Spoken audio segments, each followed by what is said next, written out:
जय हिंद। स्वागत है आपका हमारे इसी पाठशाला सेंटर यूट्यूब चैनल में। आज हम करने वाले हैं छत्तीसगढ़ के मध्यकालीन इतिहास के बारे में। इसमें आज हम एमसीक्यू करेंगे फनी नागवंश के बारे में, बस्तर के छिंदक नागवंश के बारे में और काकती वंश के बारे में। इससे पहले हमने क्या देखा था कि जो कलचुरी वंश था उसके लगभग 100+ एमसीक्यू देखे हैं जो पिछले 10 वर्ष के प्रश्न पत्र में आया था। ठीक है, तो इसी प्रकार आज हम 3 वंश देखेंगे, फनी नागवंश, बस्तर और सिंधक नागवंश। इसमें आपके लगभग 50 क्वेश्चन रहेंगे और जो शेष 50 क्वेश्चन रहेंगे वो जनजाति से आएंगे। इस प्रकार हमारा छत्तीसगढ़ का मध्यकालीन इतिहास खत्म हो जाएगा और यहाँ से 1-2 क्वेश्चन आपको हमेशा देखने को मिलेगा। ठीक है, समय के अभाव में केवल एमसीक्यू लाया जा रहा है। जब समय मिलेगा तब आपको पूरी कंप्लीट जो थ्योरी क्लास है वो कराई जाएगी। तो अधिक समय व्यर्थ न करते हुए हम आज के क्लास की ओर चलते हैं।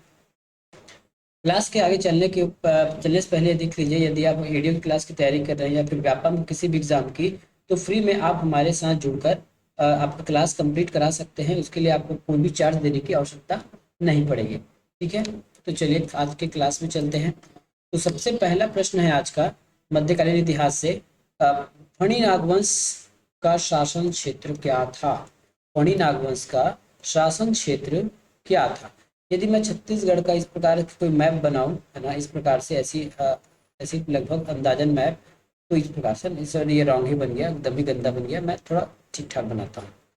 ठीक है, ठीक ठाक मैप क्या होगा, इस प्रकार से ऐसे बनेगा एक। चलिए इसको ठीक ठाक मान ही लीजिए। ठीक है, तो ये फनी जैन नागवंश था वो कवर्धा इस साइड है ना, ये कवर्धा है इस साइड। तो ये कवर्धा के क्षेत्र में इनका शासन था। ठीक है? रतनपुर नहीं आएगा, रायपुर नहीं आएगा, खैरागढ़ नहीं आएगा, इसका आंसर आ जाएगा कवर्धा। नेक्स्ट प्रश्न है, फनी नागवंश के प्रथम शासक कौन थे? तो फनी नागवंश के प्रथम शासक थे हमारे अहिराज। ठीक है, ये हमारे प्रथम नागवंश थे।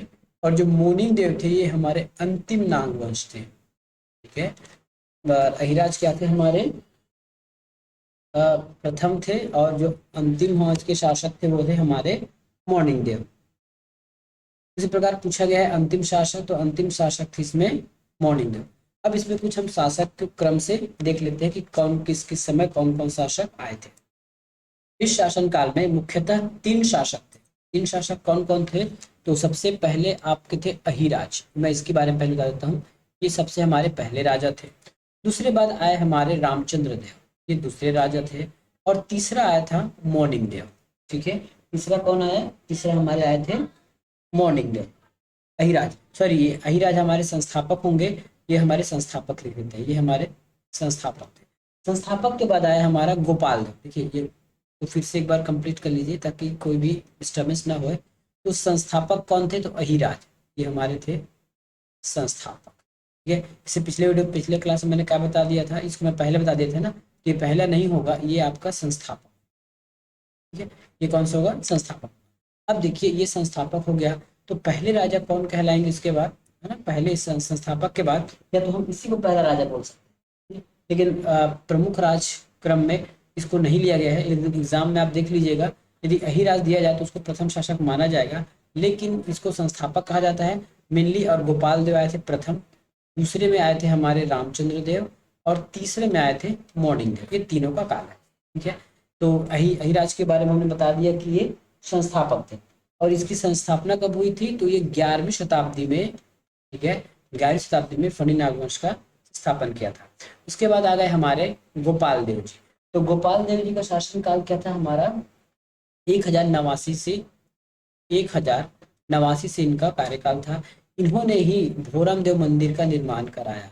भोरम देव, ठीक है, इन्होंने ही भोरम देव मंदिर का निर्माण कराया। और भोरम देव मंदिर कहाँ पे है? तो ये हमारे चौरा ग्राम में है। चौरा ग्राम में भोरम देव मंदिर है जो खजुराहो शैली में बनाया गया है। अब भोरम देव के बारे में कुछ जान लीजिए, तो ये बनाया गया है खजुराहो, इसको सॉरी चंदेल शैली या फिर खजुराहो शैली बोलते हैं इसको, खजुराहो। खजुराहो शैली में कहा जाता है, इसलिए भोरम देव को छत्तीसगढ़ का खजुराहो कहा जाता है।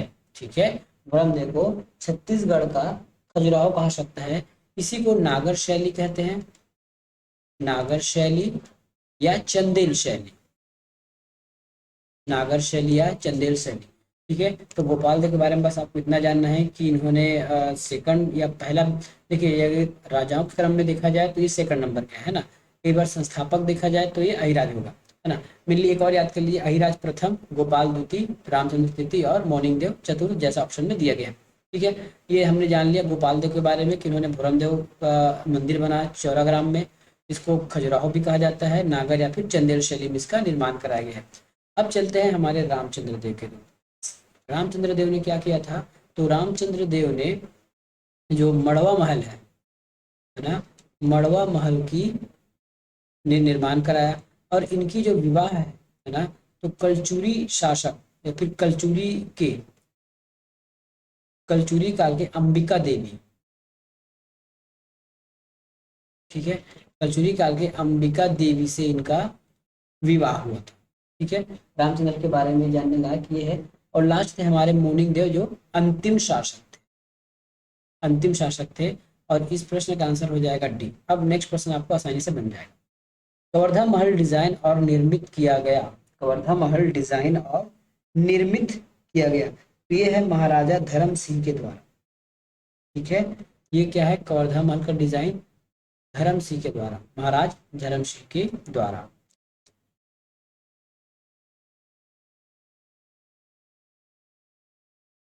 और एक कवर्धा महल के बारे में थोड़ा सा और जान लीजिए, जो खजुराहो में है ना, खजुराहो में, सॉरी खजुराहो बोलते हैं, कवर्धा में जो ये मंदिर बना है, कौन सा मंदिर, कवर्धा महल, उसके प्रथम द्वार को हाथी द्वार के नाम से जानते हैं। बस इतने इसमें स्पेशल है। भोरमदेव मंदिर का निर्माण हुआ है छिंदक नागवंश द्वारा, नल वंश द्वारा, फणी नागवंश द्वारा, कलचुरी वंश द्वारा, या फिर इनमें से कोई नहीं, तो इसका आंसर है फणी नागवंश के द्वारा। श्री लक्ष्मण देव राय द्वारा निर्माण कराया गया, श्री लक्ष्मण देव राय द्वारा निर्माण कराया गया, देखिए द्वारा है तब, है ना। और अगर शासन काल कहा जाए तो गोपाल देव, और लक्ष्मण देव द्वारा कहा जाए तो ये हो गया हमारा भोरम देव। ठीक है, भोरम देव। भोरम देव मंदिर का निर्माण कब हुआ, तो ये 11वीं शताब्दी में किया गया। भोरम देव इनमें से किस नागवंश से संबंधित है, कर्काटक, छिंदक, वासुकी या फिर फणी, तो ये फणी नागवंशी के द्वारा संबंधित है। रतनपुर के कलचुरी राजवंश की राजकुमारी का विवाह फणी नागवंश के किस राजा के साथ हुआ था, तो ये हुआ था राजा रामचंद्र देव के द्वारा। इनकी पत्नी का नाम था अंबिका देवी, और इनका शादी हुआ था मड़वा महल या छेरकी महल में। विवाह स्थल क्या था, मड़वा महल, मड़वा महल, या इसी के पास था आपका छेरकी महल, है ना, छेरकी महल। मड़वा और छेरकी महल किसके शासनकाल में बनाया गया, तो ये बनाया गया था रामचंद्र देव के शासनकाल में। सूची 1 को 2 से मिलाइए। पूछा जा रहा है लक्ष्मण मंदिर सिरपुर, भोरमदेव मंदिर कवर्धा, है ना, एक साइड मंदिर है, दूसरे पास उसका निर्माण करता है। सबसे पहले देखते हैं जो हमको पता है, तो भोरमदेव फणी नागवंश। ठीक है, ये तो हमको पता है फणी नागवंश। तो ब का अ कहाँ, ब का एक, तो ब का एक है हमारे ए में, तो यही हमारा सही हो जाएगा, डी ऑप्शन। ठीक है, अब बाकी मिला लीजिए। तो अ का 4 हो गया, तो ये हो जाएगा सिरपुर को पांडवों से बनाया था। ये हम कब पढ़ेंगे, जब हम इतिहास पढ़ेंगे, प्राचीन इतिहास छत्तीसगढ़ का, तब ये पढ़ेंगे हम कि ये लक्ष्मण मंदिर सिरपुर कैसे और कब बनाया गया। उसके बाद है आपका 2, शिव बारसूर छिंदक नागवंश का क्षेत्र एरिया था। पाली जो है कलचुरी वंश के आसपास का समय था। कहा जाता है कि नागवंशी शासक द्वारा छत्तीसगढ़ में मंदिर बनाया गया था, उसका नाम क्या है। ठीक है, नागवंशी द्वारा छत्तीसगढ़ में जो मंदिर बनाया गया था उसका नाम है भोरमदेव मंदिर। हाल ही में उत्खनन पचराही, देखिए ये आपका करंट का क्वेश्चन है ना, करंट का क्वेश्चन है, तो इससे फिलहाल हमारा कोई लेना देना नहीं है। फिर भी पढ़ लेते हैं कि हाल ही में उत्खनित पचराही से प्राप्त पुरातात्विक अवशेषों का संबंध प्राचीन छत्तीसगढ़ के निम्नलिखित से किस नागवंशी से है, तो ये पचराही में मिलने वाला है, तो ये था अपना फणी नागवंश। वैसे क्वेश्चन करंट का है, लेकिन बाद में भी क्वेश्चन इसको बनाया जा सकता है।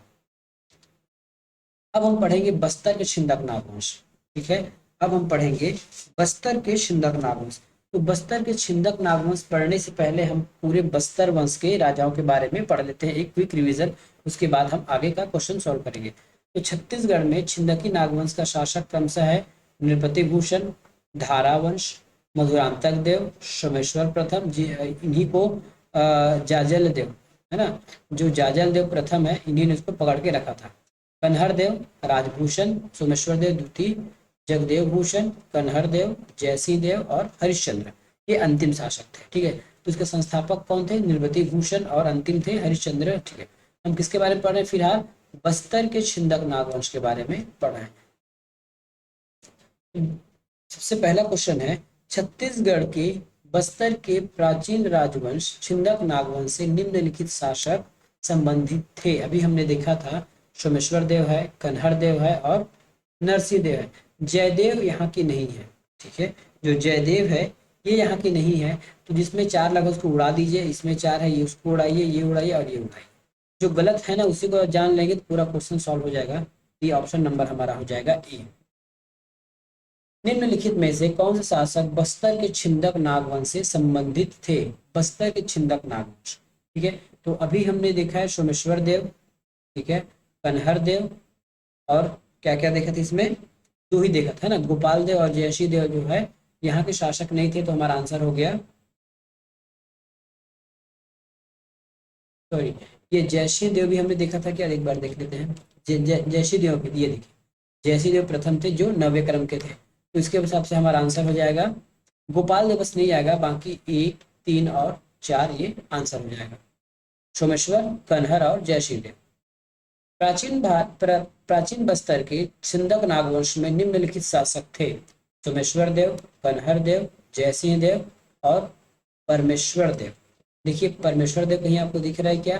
हरिश्चंद्र है, कन्हर है, जगदेव है, राजभूषण है, नहीं, परमेश्वर देव नहीं है। इसका मतलब है 4 वाला हमको काटना है, जहाँ 4 लिखा हुआ, यहाँ 4 लिखा है, काटो, ये काटो, ये काटो और ये काटो। बचा कौन? 1, 2, 3, तो सोमेश्वर थे, कन्हर थे और जयसिंह देव थे। ये हमारा आंसर हो जाएगा ऑप्शन क्रमांक ए। कलचुरी शासक जाजल देव प्रथम ने बस्तर के किस शासक को पराजित किया था? तो वो थे हमारे सोमेश्वर देव। ठीक है, भगवतीपुरेश्वर की उपाधि धारण करते थे छिंदक नागवंशी शासक, फणिवंश, कालचुरी और ये थे हमारे छिंदक नागवंश के जो लोग थे, वो भगवतीपुरेश्वर की उपाधि धारण करते थे। अगला है, छिंदक नागवंशियों का राजधानी क्या था? तो छिंदक नागवंशियों का राजधानी था चक्रकोट। ये ऑप्शन नंबर ए। छिंदक नागवंश के अंतिम शासक कौन थे? तो छिंदक नागवंश के अंतिम शासक थे हरिश्चंद्र देव। हरिश्चंद्र देव, और ये तो संस्थापक थे। ठीक है, ये संस्थापक थे। बस्तर के छिंदक नागवंश से पहले राजा का नाम क्या था? पहले राजा का नाम पूछा जा रहा है, तो पहले राजा का नाम है नृपति भूषण। सोमेश्वर देव प्रथम ने विजय अभियान निम्न को पराजित किया। ठीक है, तो मधुरांतक को पराजित किया, पृथ्वी को पराजित किया, उद्भोत केशु को और उपयुक्त सभी। तो आंसर हो जाएगा हमारा उपयुक्त सभी। ठीक है, अब अगला हम पढ़ेंगे छत्तीसगढ़ मध्यकालीन इतिहास में बस्तर के काकतीय वंश के बारे में। बस्तर के काकतीय वंश के बारे में हम यहाँ पढ़ेंगे।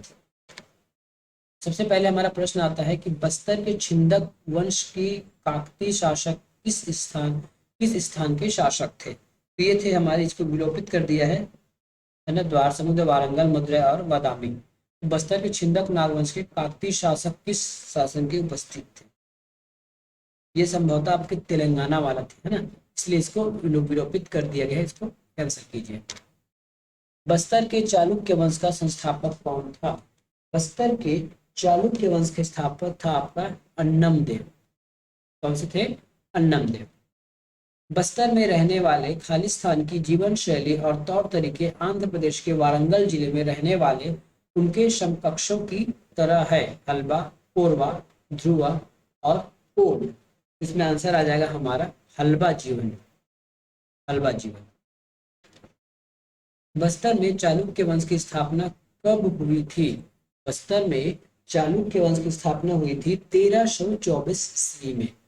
1324 ईस्वी में। इस राज्य के इस क्षेत्र में काकतीय वंश ने शासन किया? सरगुजा में, बस्तर में, शूई खदान में या जशपुर में? तो सबको पता है ये तो नीचे साउथ में था, तो ये बस्तर आएगा।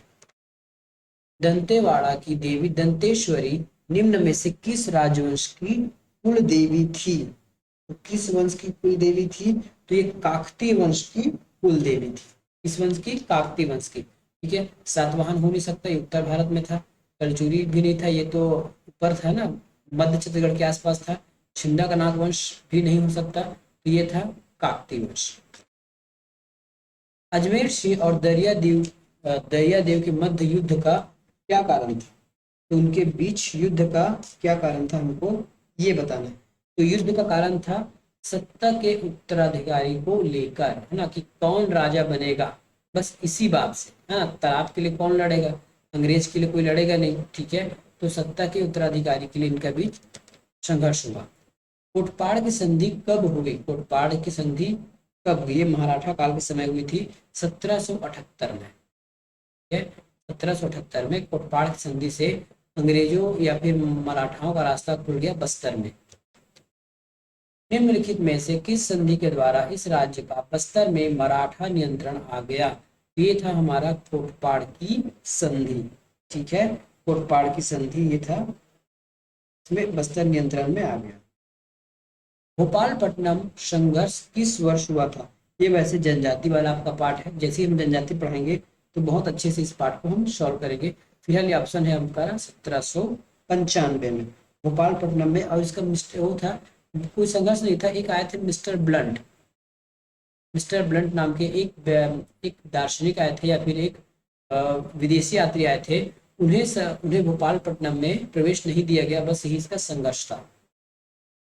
भोपालपट्टनम संघर्ष की शुरुआत कब हुई? भोपालपट्टनम संघर्ष की किस वर्ष हुआ?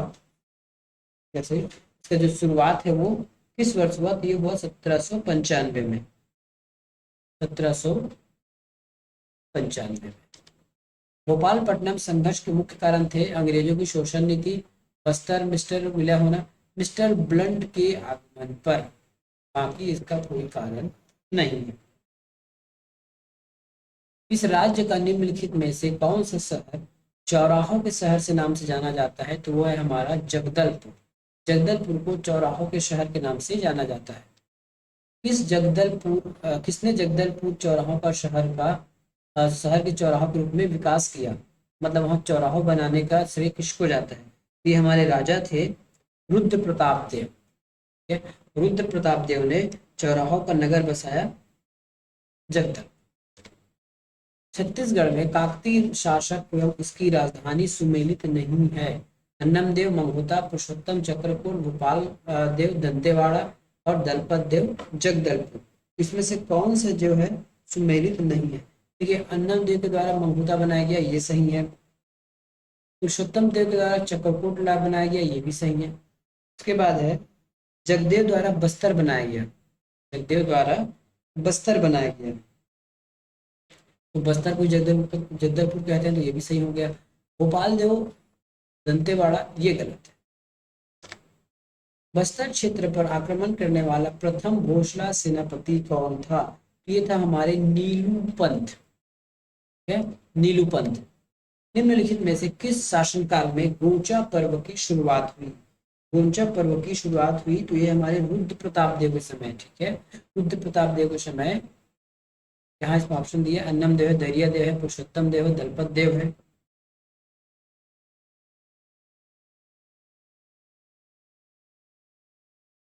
ये पुरुषोत्तम आएगा, सॉरी दलपत, ये पुरुषोत्तम देव आएगा इसमें आंसर। 1910 के विद्रोह के समय बस्तर रियासत का राजा कौन था? तो ये था रुद्र प्रताप देव। छत्तीसगढ़ के रियासतों को विलयीकरण के समय बस्तर राज्य के किस शासक ने समझौते पर हस्ताक्षर किया? तो वो थे लास्ट शासक प्रवीर चंद्र भंजदेव। प्रवीर चंद्र भंजदेव।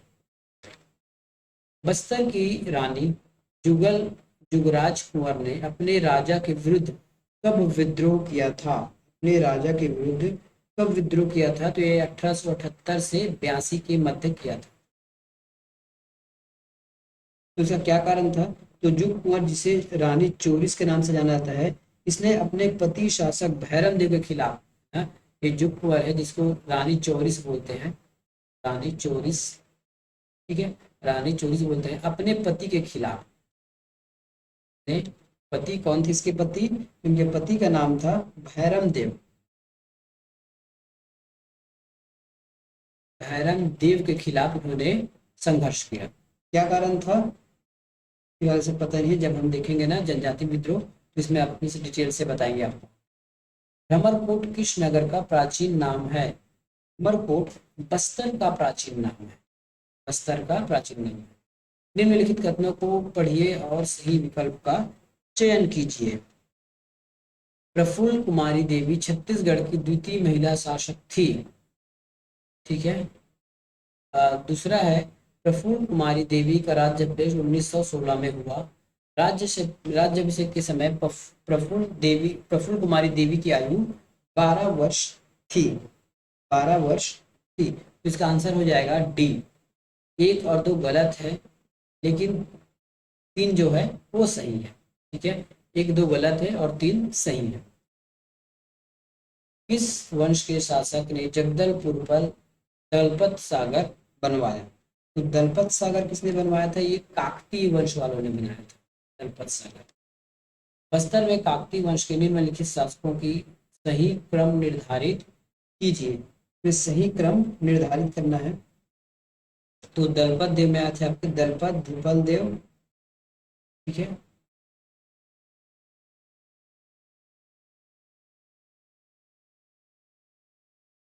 तो इसमें हमारा आंसर आ जाएगा अन्नम देव, नरसिंह, पुरुषोत्तम, दलपत। सबसे पहले आए थे आपके अन्नम देव। ठीक है, उसके बाद आए थे आपके नरसिंह देव। उसके बाद कौन आया था? तो उसके बाद आए थे आपके सॉरी पुरुषोत्तम देव आए थे। ये दूसरे नंबर पर पुरुषोत्तम देव आए थे। फिर आए थे आपके नरसिंह देव। फिर चौथे नंबर पर आए थे दलपत देव। इस प्रकार से हमारा 1 3 1 3 2 4, तो ये हो गया हमारा बी नंबर। ठीक है, तो ये था हमारा आज का क्वेश्चन। इसके बाद जो जनजाति विद्रोह है उसको हम नेक्स्ट क्लास में कवर करेंगे। तब तक के लिए धन्यवाद।